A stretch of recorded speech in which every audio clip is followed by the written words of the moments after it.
नमस्कार, महाराष्ट्र फाइल्स देख रहे हैं आप। मैं हूं आपके साथ सृष्टि शाह। तो आज मैं आपको महाराष्ट्र की 5 बड़ी खबरें बताने जा रही हूं। तो सबसे पहले नजर डालते हैं हेडलाइंस पर। शरद पवार गुट के 8 सांसदों की पीएम मोदी से मुलाकात, महाराष्ट्र की सियासत में बड़ी हलचल। उद्धव ठाकरे का पीएम मोदी पर हमला, बोले जेनजी युवाओं से मिलने का समय नहीं, शिंदे गुट के सांसदों से मुलाकात का वक्त है। संजय राउत के डर वाले बयान पर गरमाई सियासत। योगी की एनकाउंटर नीति पर अबू आजमी के सवाल, यूपी में फिर छिड़ी बहस। दही हांडी के गोविंदा को बड़ा तोहफा, 10 लाख का मिलेगा बीमा कवर। तो सबसे पहले शुरुआत करते हैं आज की सबसे बड़ी खबर से। दिल्ली में सोमवार को महाराष्ट्र की राजनीति से जुड़ी एक अहम मुलाकात ने सियासी हलकों का ध्यान अपनी ओर खींचा। एनसीपी के शरद पवार गुट की सांसद सुप्रिया सुले के नेतृत्व में पार्टी के 8 सांसदों ने प्रधानमंत्री नरेंद्र मोदी से मुलाकात की। प्रधानमंत्री कार्यालय में हुई ये बैठक करीब 15 मिनट तक चली है।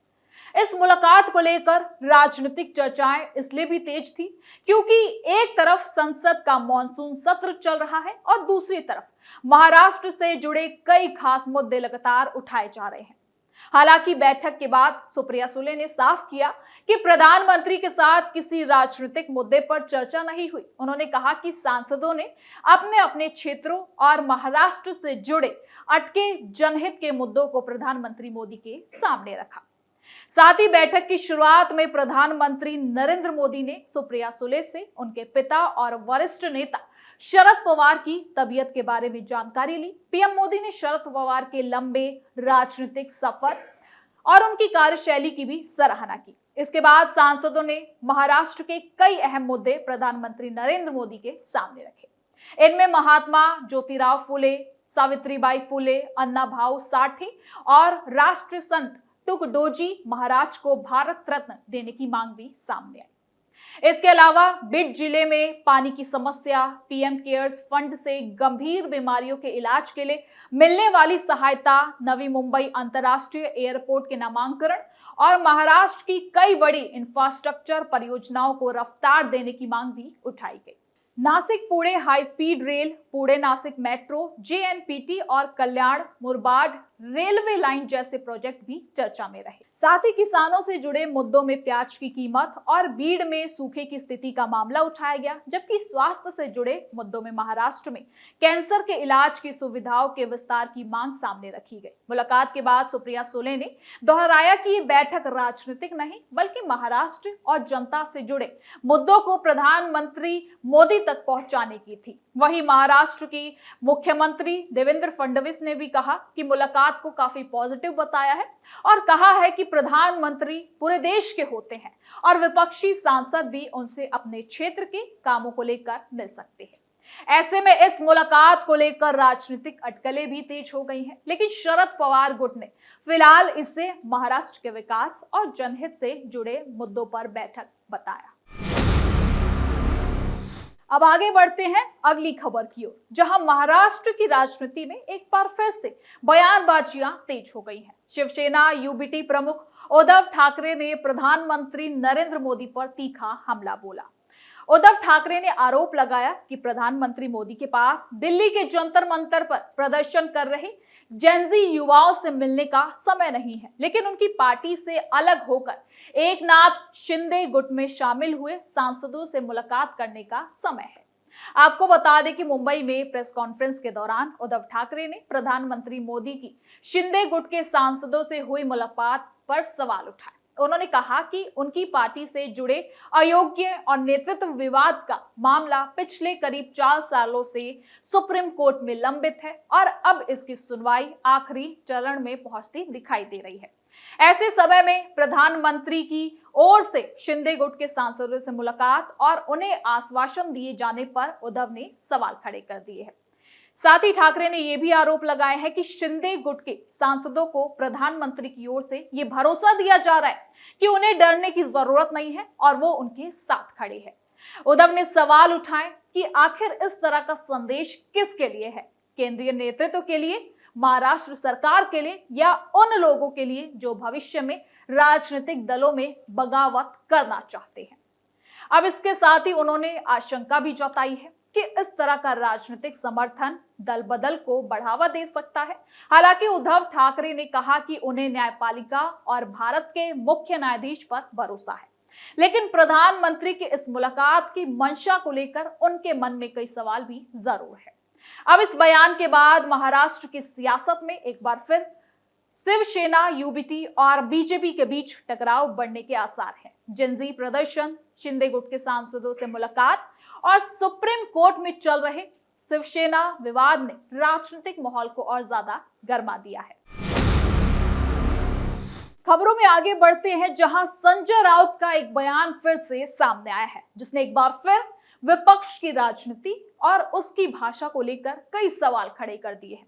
संजय राउत ने प्रधानमंत्री नरेंद्र मोदी और केंद्रीय गृह मंत्री अमित शाह को लेकर दावा किया कि वो संसद के मॉनसून सत्र में नजर नहीं आ रहे और इसके पीछे राहुल गांधी का डर है। अब सवाल ये है कि क्या देश के प्रधानमंत्री के लिए इस तरह की भाषा का इस्तेमाल करना विपक्ष की राजनीतिक मर्यादा का हिस्सा है? राजनीतिक विरोध होना लोकतंत्र की खूबसूरती है। सरकार से सवाल पूछना विपक्ष का अधिकार है। प्रधानमंत्री की नीतियों की आलोचना करना भी विपक्ष कर सकता है, लेकिन जब राजनीतिक बहस नीतियों और मुद्दों से निकलकर व्यक्तिगत तंज और आरोपों तक पहुंच जाती है तो सवाल उठना लाजमी हो जाता है कि आखिर विपक्ष किस दिशा में जा रहा है।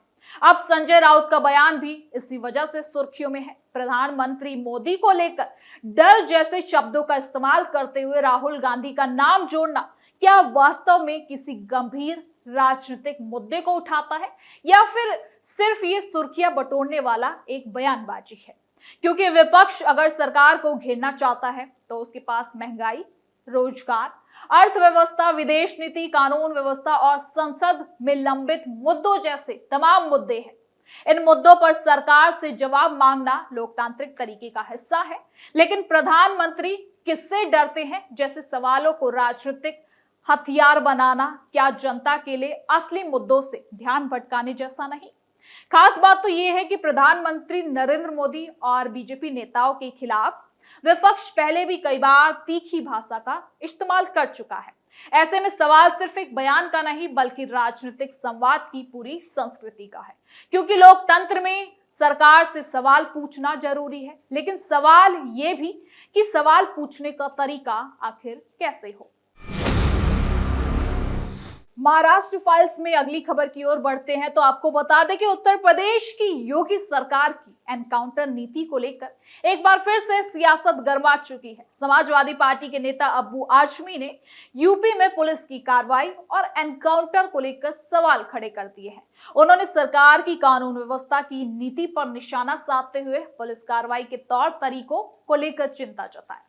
अब्बू आजमी का कहना है कि अपराध पर लगाम लगाने के लिए कानून के मुताबिक कार्रवाई होनी चाहिए और किसी भी व्यक्ति के खिलाफ कार्रवाई में कानूनी प्रक्रिया का पालन जरूरी हो जाता है। लेकिन इसके साथ ही यूपी में होने वाले एनकाउंटर को लेकर सरकार से सवाल भी किए और इस नीति की पारदर्शिता पर भी चर्चा किया। वहीं यूपी सरकार लगातार ये भी दावा करती है कि अपराधियों के खिलाफ जीरो टॉलरेंस की नीति के तहत ही कार्रवाई की जा रही है।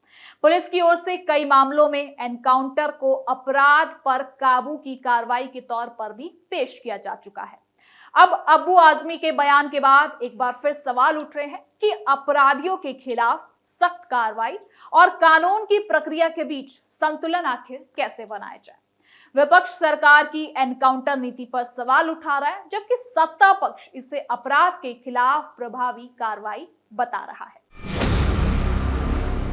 अब महाराष्ट्र फाइल्स में आखिरी खबर आपको बता दें कि महाराष्ट्र में दही हांडी उत्सव से पहले सरकार ने गोविंदाओं के लिए बड़ा सुरक्षा कवच देने का ऐलान कर दिया है। राज्य सरकार इस साल करीब 1.60 लाख रजिस्टर्ड गोविंदाओं को 10 लाख रुपए तक का मुफ्त दुर्घटना बीमा कवर देगी। सरकार के मुताबिक दही हांडी के दौरान मानव मीनार बनाते समय किसी गोविंदा की आकस्मिक मौत या किसी तरह की घटना होने पर 10 लाख रुपए तक की सहायता दी जाएगी। एक हाथ, पैर या फिर आंखें गंवाने की स्थिति में भी 5 लाख रुपए तक का कवर मिलेगा। अस्पताल में भर्ती होने पर इलाज के वास्तविक खर्च या फिर उससे ज्यादा 1 लाख रुपए तक की मदद भी दी जाएगी। इस योजना का फायदा केवल वेरीफाइड और रजिस्टर्ड गोविंदाओं को ही मिलेगा और तय आयु सीमा का पालन भी इसमें जरूरी होगा। बीमा का खर्च राज्य खेल विकास कोष से उठाया जाएगा। सरकार का कहना है कि इस कदम का उद्देश्य दही हांडी जैसे साहसिक और लोकप्रिय उत्सव में शामिल युवाओं और उनके परिवार को हादसे की स्थिति में आर्थिक सहायता और सुरक्षा कवर देने जैसा है। तो आज की महाराष्ट्र फाइल्स में इतना ही। धन्यवाद।